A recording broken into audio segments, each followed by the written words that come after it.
Okay, y'all, so I just checked in for my surgery, and I'm nervous. I'm waiting on my mom to come up right now. I need to get changed, I guess. These people are acting so unprofessional. They didn't give me no instructions or nothing.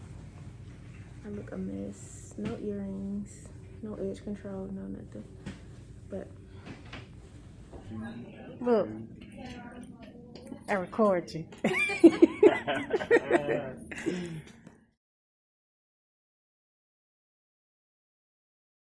okay, y'all, so I am out of surgery, and I am just having a lot of discomfort. Like, my back hurts. I wasn't able to get put to sleep because they thought it would be better for me to just have a spinal this far along. So my back is hurting from the spinal, and I'm still super weak. Like, I can't really maneuver my body around. I'm starving. It's pushing 3 o'clock. And I've been here since 9:30, so I'm really tired and I just want to go home. But that's just a short update, y'all. I gotta get ready to go because the camera gonna die. But I will catch you guys up probably later once I get home. Get something to eat, get some rest, because I am extremely tired and I am just extremely ready to see Carter. Y'all know I hate being away from him, so I'm just so ready to go and pick him up. But I'll update you guys later. What's up, you guys? It is the next day. So I just want to kind of talk to you guys a little bit about my surgery and how everything went. So I have been vlogging ever since I left Japan, which I haven't been because I've been so busy, y'all. I'm gonna get to all of that, why I've been busy, what's been going on with me. But I had my surgery yesterday. So let's back. Let me just talk to y'all for a minute because I haven't been posting on my channel. Y'all didn't even know I was pregnant. The reason that I didn't post that I was pregnant is because I was honestly gonna keep this pregnancy just under wraps because I had so much just doubtfulness in my head, like because Carter was born early and everything. I'm not digging in my nose. I'm changing my nose ring because I had to take it out for surgery, so I just put it in another one and it kind of hurts. But okay, so long story short, I was supposed to give y'all a birth story on Carter, which I never did, which I still can do before the new baby comes. But I ended up having PPROM, which is premature rupture of membranes, with Carter when I was 27 weeks. Ended up delivering him at 31 weeks. Okay, they told me, my OBGYN at the time told me, you know, if you ever get pregnant again, you're going to need a cervical cerclage, which is basically, bless you baby, a surgery where they stitch your cervix together in hopes of it's going to keep your water intact and keep the baby inside. And basically your body can dilate against your cerclage, but your cervix is stitched up, so you can't dilate until the cerclage is removed. So I got pregnant. You guys know we were living in Japan, so I couldn't be seen by off-base providers. So I had to be seen by the providers on base. I think it's 7 of them. 2 of them are like colleagues. They work together. So those 2 were my 2 primaries.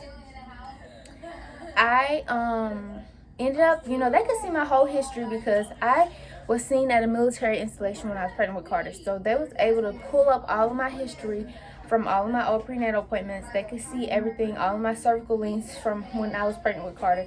And at my 20-week anatomy scan with Carter, my cervix was a 2.5, which should have been a red flag because 2.5 is kind of on the short side for 20 weeks.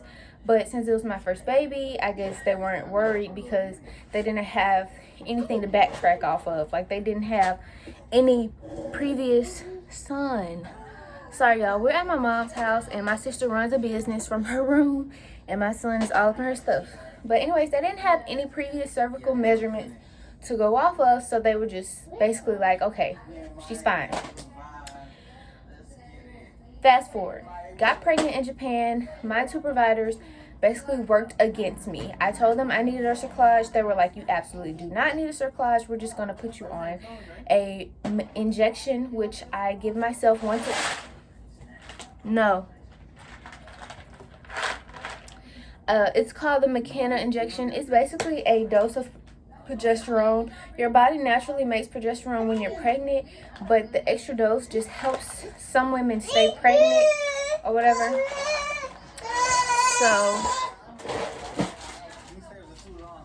So they ended up putting me on this. Hold on, y'all. Okay, y'all. Sorry.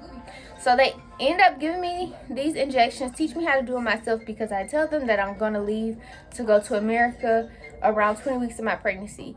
From the jump, I didn't like the prenatal care that I was getting. First of all, they kind of brushed everything off, and they wouldn't go off the recommendations from my old OBGYN, basically saying that I needed the cerclage. So each week after week 16, they had me come in and they would measure my cervix bi-weekly. Because if you don't know what incompetent cervix is when your baby starts to pick up weight around week 16, and the heavier the baby gets, the more weight they put on your cervix, and it makes your cervix shrink until eventually your cervix opens, dilates, your water breaks, and then you have your baby. Sometimes too early to be saved. So I was going am I 16, 18, I actually started at 14. So 14, 16, 18, all three of those lengths were about the same. Then came my 20 week one, and that was the week that I was leaving Japan. So the length check was on Tuesday. I had my anatomy scan scheduled for Wednesday. My flight out of Okinawa was scheduled for Thursday. So I kind of had everything lined up, and I made sure I had appointments lined up that week so I could make sure that it was safe for me to fly and that my cervix was of a good length for me to fly until I get to America and switched over my OB care and everything. So Tuesday, my OBGYN tells me that my cervix is over 3 centimeters.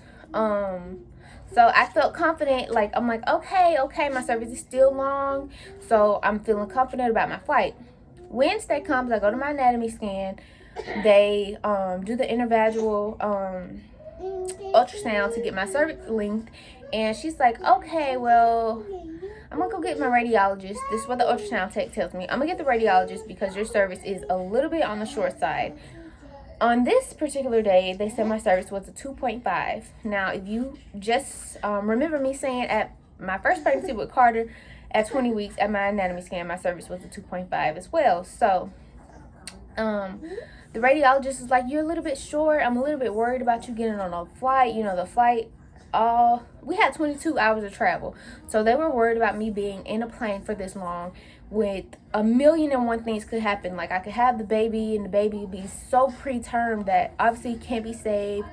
My water could break, just a million things. So automatically I am a bucket of tears because I have already spent close to $3,000 on plane tickets for the next day. I am packed, ready to go, had my COVID test that morning. Me and Carter's COVID test that morning. I was ready to go. So this was like a huge blow to me. And I'm like, oh my God, okay. So I'm like, babe, I'll call my husband. Oh no.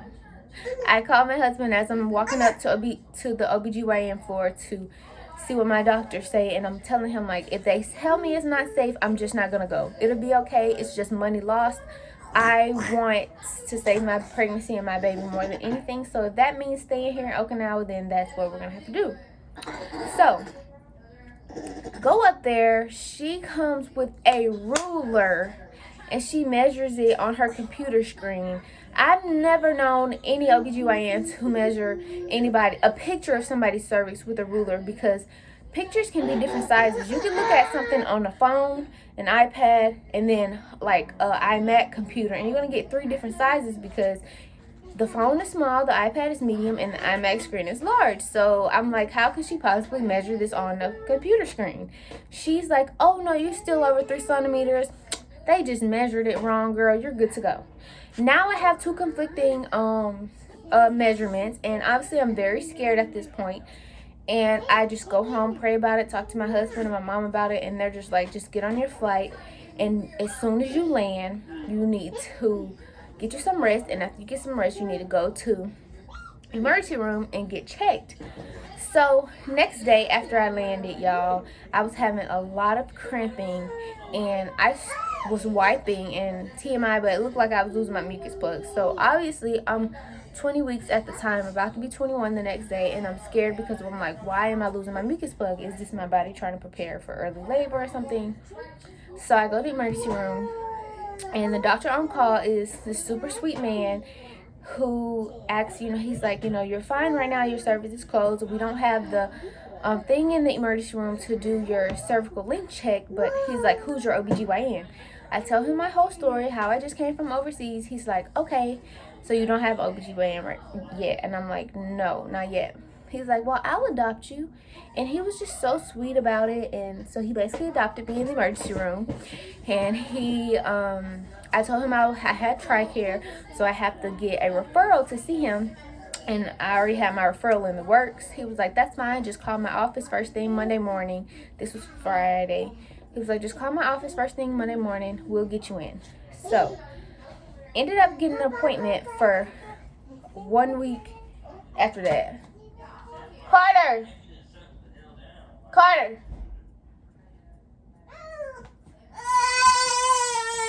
Anyways, y'all, Carter's being bad. I had an appointment at my appointment on Monday. His ultrasound tech starts doing my cervical link check, and her eyes are like, and I'm like, what's going on? What's going on? She's like, let me go get Dr. Jones because something is wrong. Y'all, my cervix has shrunk all the way down to 1.7, and it was starting to open or funnel. So Dr. Jones comes in. He's like, okay, we're going to need to do an emergency cerclage on you. It's going to be a rescue cerclage, basically to put it back, save the rest of the cervix, and try to save, you and your baby and your pregnancy. So yesterday was Wednesday, and Wednesday I had my surgery schedule. Everything went good. And now I'm just waiting for my post-op appointment so I can see how the cerclage is holding up. And basically, we'll go from there. If you aren't familiar with, son, stop. If you aren't familiar with pregnancies and stuff, week 24 is viability week. So I'm 2 weeks away from viability. Well, basically, like a week and a few days away from viability week. Viability week is 24. That means if your baby is born at week 24, they will do all life-saving measures to save your baby. There have been a lot of 24-week babies who have been born, who have been saved, and they are older now and they're thriving. But it's still very scary. But long story short, that's that. I'm going to come back later, talk to you guys about my actual surgery and my recovery. Today is my terrible twos in full effect. Today is my first day post-op, so I'm feeling fine. I know I'm looking really busted, but I'm gonna come back to y'all later, and I'm gonna talk to y'all about everything and catch y'all up some more because I haven't been on my YouTube in forever, and I'm gonna start back. Who is that? Watch it. Brother, give him a kiss. Oh, no, right here. Ew. Give him a kiss. He's right here. Hello. Hello. Look. Say, I love you, brother. Tell me you love him. Say, I love you. Yeah, Tom. Say, I love you. Yeah, Tom. Well, Beep, beep. beep, beep, beep, beep, beep, beep, beep, beep. Keep your hand right here so I can kick you. Beep, beep, beep, beep, beep, beep, beep. Look. Give him a kiss. Mm.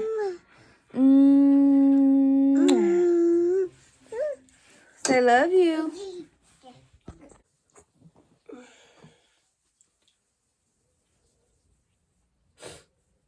It's time to do my makena. Not having a nervous breakdown this week, so that's really good.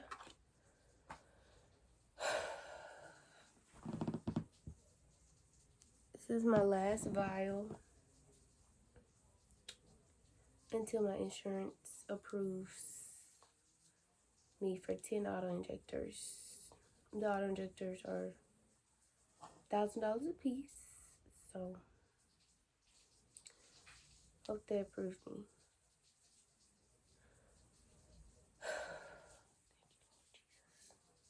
Thank you for bringing us this far in this pregnancy, Lord. Lord, I thank you for all the angels who you have sent to surround me during this pregnancy, Lord. I thank you for getting us all the way from Japan to America so we can save this baby, Lord. I have 10,000 times I just couldn't thank you enough, Lord. You've got us this far, and I know you didn't bring us this far to leave us. Lord, I ask that this last vial of makena injection strengthens my body, does what it needs to do, and I pray I don't have to go without it. If I do, I trust you. I completely trust you, Lord. The situation is in your hands entirely. I ask you right now to keep me and my unborn baby safe. Continue to let him grow. Continue to let my body keep him in as he grows. Continue to strengthen me mentally, physically, emotionally. Now let's do this. Amen.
I've been all in my phone, I got options. And I don't wanna tell you to drop it, but I don't wanna play your fair. Yeah, something that makes me look at you too often. Baby, you can give it something.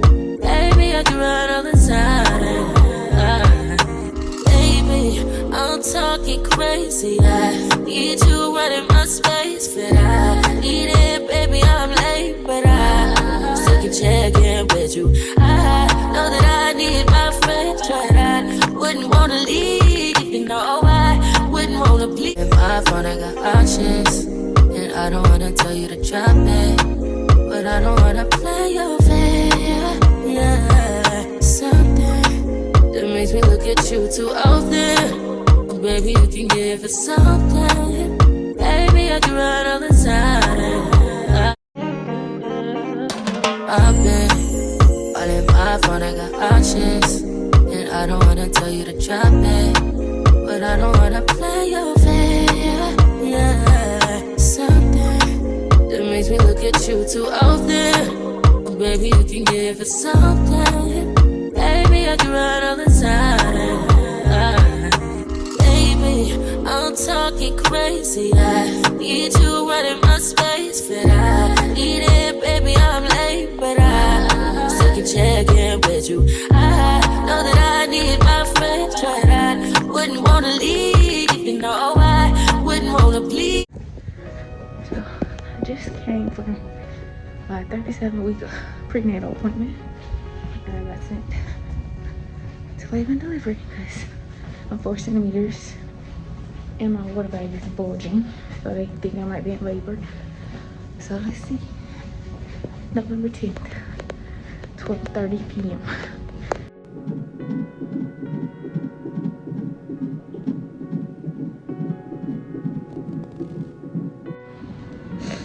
Alright, y'all, so last time I talked to y'all it was 12:30. It is now 3:04, and I am in a labor and delivery room because when I got here I was 4 centimeters, and then they checked me again and I had dilated to a 6, and my contractions are kind of like picking up. I'm having a huge one right now. Today kind of threw me in a loophole because when I got up this morning, I'm gonna try to sit up. Shit, okay. I was not that hungry. Also, I barely ate anything. And now it's like I can't eat. They think I'm in labor. My OB is gonna come see me in like an hour, and he's gonna reevaluate and kind of assess and see if he wants me to go home or stay. But I doubt if he sends me home at a 6. But okay. Right now I'm having like contractions every like 4 to 6 minutes, and that has been going on ever since I've been here. So I'm really glad that I did end up getting sent to the hospital today instead of just going home, because I would have been at home right now contemplating like, am I overthinking, should I go back? So I'm really glad that I'm already here. So basically my bags are already in the car, so his car seat is already in the car. You know, right now I'm just kind of waiting, like a wait and see thing. I asked them for a birthing ball because my contractions aren't that bad to the point where I can't like take them, so I don't want an epidural right now, but I do want a birthing ball because I do want to like get out of the bed, be mobile, bounce around, help my hips open up so that I can like, you know, progress. But they were like kind of unsure because of my bulging membrane, so they had to check with my doctor. So I don't know if I'm gonna be able to do that yet. But yes, I'm really hungry, but I'm also really excited. I miss Carter, of course, but I know my baby is in great hands, so I'm not even worried. I'm just kind of, you know, going with the flow as of right now. We're here. It's November 10th. I think I said I thought he would be born on November 11th, so that was like a day off. But yeah, that's pretty much kind of like what's going on right now. So as far as like pain management, I plan on getting an epidural. They have like these big showers in here, like I will show y'all, but like I don't feel like dragging this IV cord, so I'm not gonna go all the way over there. But they have like these big showers that you can get in and kind of like labor in if you want to. So I think I'm gonna ask, can I like get in the shower and like labor in the shower some, and then come back to the bed and labor in the bed. But as of now, I'm planning on having a baby today or tomorrow. And yes, so I will update you guys a little bit later. Like I can't believe I'm like a 6 right now and I'm not like screaming, because when I was like a 6 with Carter, the pain was so intense. Like I'm having a contraction. All right, y'all, so it is now like, ooh, okay, it's after 7 o'clock, and oh shit, oh my god, okay, hold on. Alright, y'all, so it's now after 7 o'clock. My doctor came in and basically said, like, let's just go ahead and get this over with. Let's just induce you because, like, my contractions had stopped. And, like, I was distraught. I was crying because I felt, like, defeated. And I was just like, I can't do this. So he went to break my water. And my water was already broke. So I didn't even know. I just had a slow leak. My water was already broke. But I'm so hungry. So right now I'm on Pitocin, and I'm just waiting on my auntie to come because she's my support person, and just kind of waiting on stuff to pick up. So yes, I will see you guys soon. Hopefully we have a baby soon. Hopefully I'm not in labor all night, but you never know.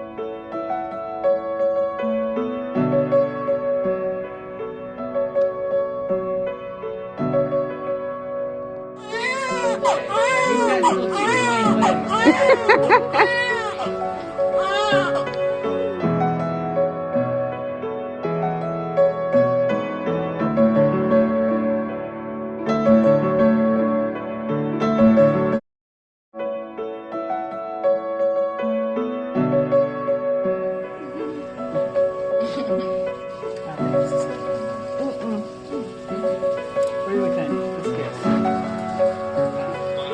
Yeah, 5.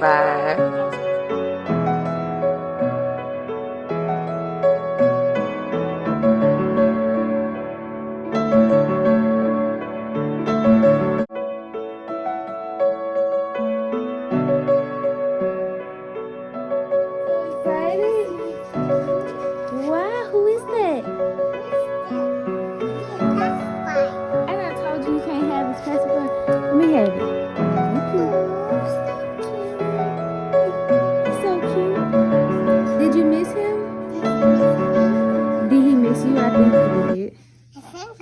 Say hi, Kate. You rocking him? Say hey, Kate. Say hey, Kate. Hey, Kate. Say I missed you, baby. Baby. You excited? You excited? Yay! It's amazing. It's amazing. But I don't wanna play your